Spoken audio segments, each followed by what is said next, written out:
Hi குட்டீஸ், நம்ம இன்னைக்கு பார்க்க போகிற கதை கோட்டை கதவு. வாங்க பார்க்கலாம். ஒரு அரசர் போட்டி ஒன்றை மக்கள்கிட்ட அறிவிக்கிறாரு. என்ன போட்டி?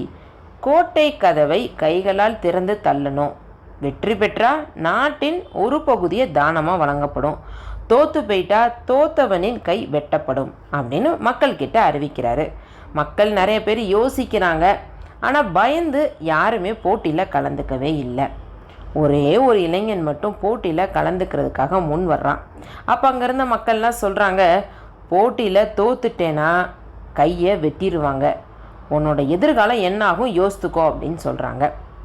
அதுக்கு அந்த இளைஞன் சொல்கிறான், ஐயா, நான் ஜெயிச்சிட்டேன்னா நானும் ஒரு அரசன், தோத்துட்டா வெறும் கைகள் தானே போகும், உயிர் இல்லையே அப்படின்னு சொல்லிட்டு கோட்டை கதவை அந்த இளைஞன் தள்ளுறான். என்ன அதிசயம் அப்படின்னா, கதவு சட்டுன்னு திறந்துருச்சு.